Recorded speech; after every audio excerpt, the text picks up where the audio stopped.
Today, the Home Secretary said that Britain has lost control of its borders. She said that we need greater cooperation with international partners. Well, I'm going to show you some recent cases that prove the problem is even worse than you ever imagined.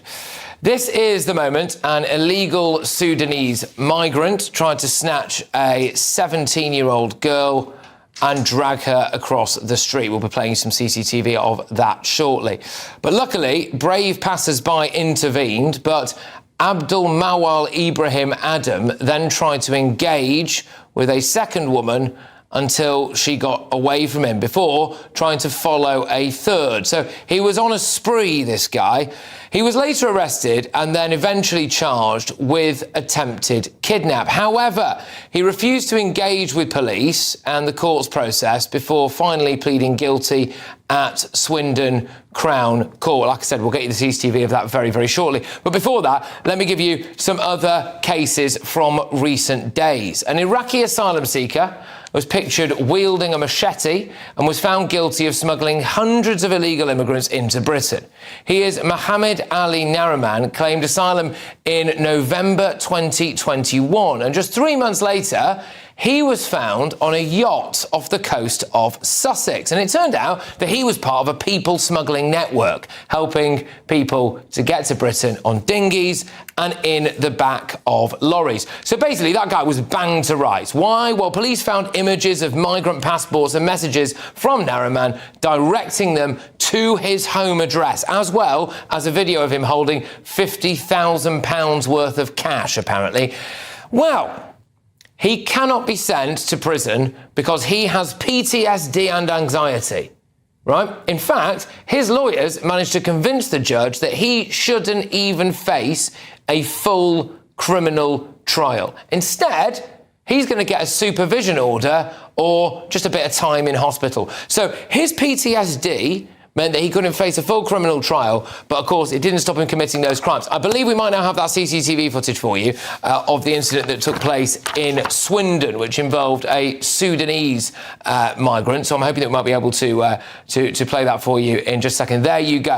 So there's a Sudanese migrant who stalked a girl. She was trying to get the bus home. She was walking home from work, actually, near a bus stop, and he grabs her, just grabs her. Imagine how terrifying that is to that poor girl. Anyway, then passers-by see, they come and eventually try to get him off her. He then goes after another woman and then another woman, and there we go. Is there any indication, by the way, that he's going to be deported off the back of this? I'm not sure there is. Now let's look at another headline for you, okay? This is pretty devastating. I married an Afghan migrant. He raped me and then used me to claim asylum. His wife, Amelia, that's not her real name, wrote multiple letters to the Home Office saying that he was going to kill her and her child and that he had returned to Afghanistan on holiday twice using an Afghan passport to cross the border from Iran, then using his British passport to get back into our country, having travelled back to Iran. So our Home Office would never have known that he'd been to Afghanistan. He actually married a new wife whilst he was over in Afghanistan as well. The Home Office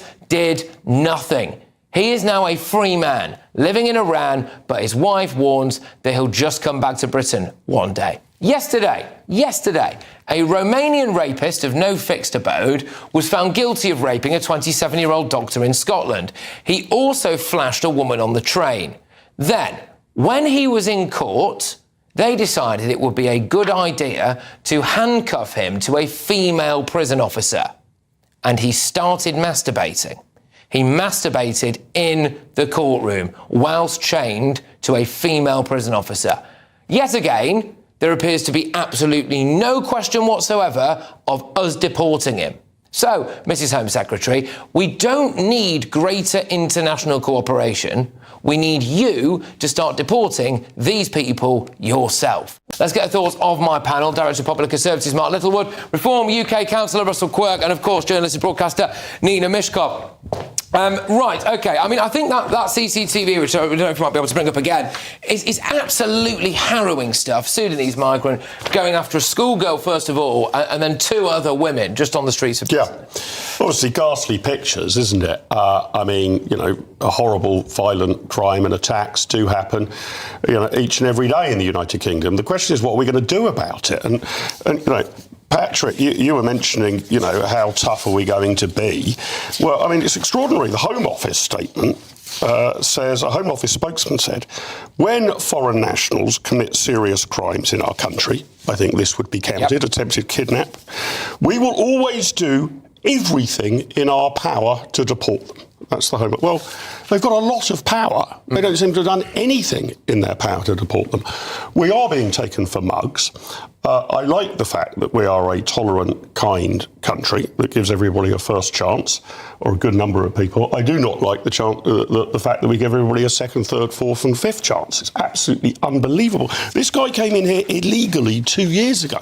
Why is he still in the country? He entered illegally also, 2 years ago. Also, as well, the other thing is, and I'm not trying to tar everyone from Sudan with the same brush, but as people will know, in those Calais camps at the moment and in the warehouses, the overwhelming majority of people that I saw there were from Sudan, right? So, you've got a guy there who looks like an incredibly big guy who's just come out of the shadows, a 17-year-old schoolgirl who may well never be the same as a result. But then you've also got some of those other cases that I mentioned there, 15-year-old girl raped, 27-year-old woman in Scotland raped by people who have no right to be here, really. So I think this whole deportation thing is an absolute red herring. And I'll tell you for why. Is because no one ever seems to talk much about the fact that these people shouldn't be here in the first place.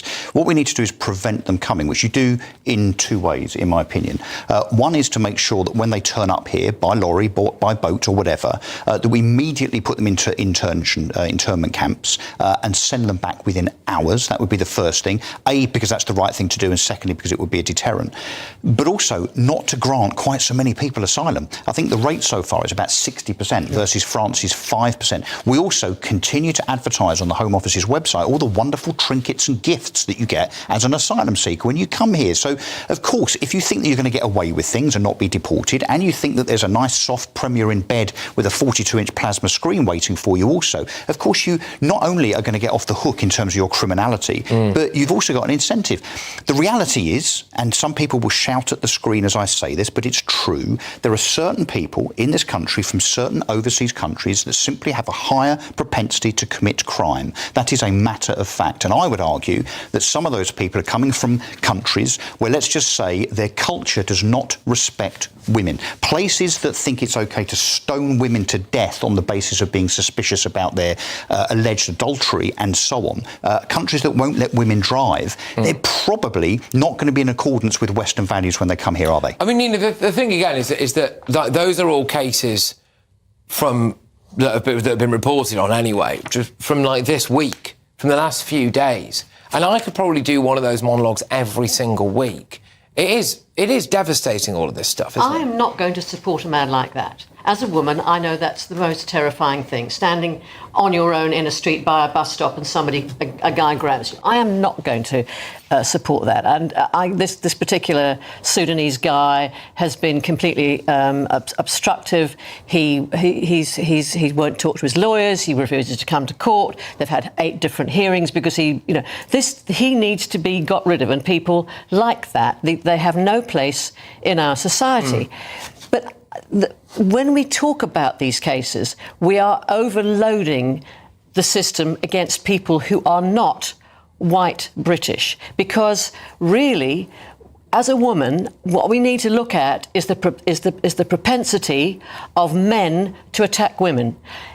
In this country, the police get a call about domestic abuse every 30 seconds. But Nina, sorry, we're talking about the importation of people that are doing this. Hang on. These are not people who've been imported.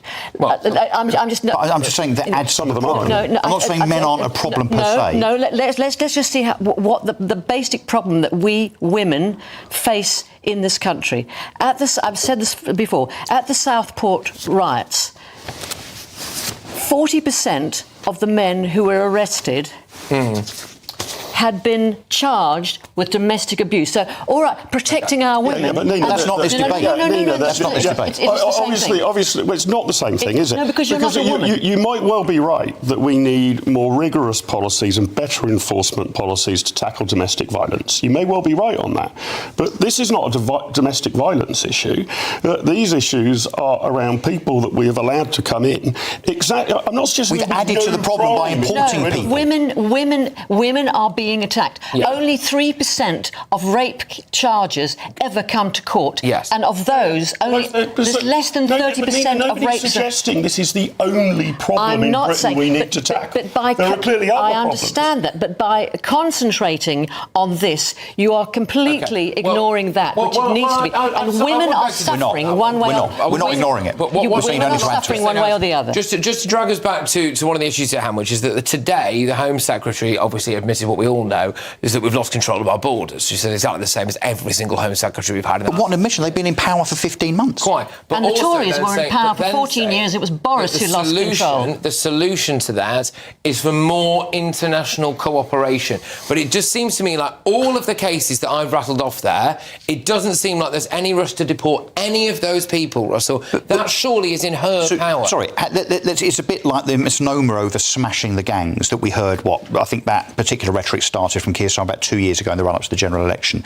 How does more international cooperation, or indeed more money to the French, stop people with a propensity to commit sexual crime from other countries coming here and committing the crime? No, but hang on, deporting Nina, hang on. Nina, deporting them is after they've sexually assaulted women in this country. And where do you deport them to? Back to their own countries. The ones they go back on holiday to frequently. I completely agree with that. But there are many who are not. Like the Romanian, for instance. You can't, Why can't they go back to Romania? Well, if you have a returns agreement, you need a returns agreement. No, because returns agreements... It's a Romanian citizen. You don't want a returns agreement because that necessitates we have to take a disproportionate amount back from the EU. No, that's only the agreement we have with the French, and that's beginning to work. Stop them. You can send people back to their country of origin. How can you just stop them?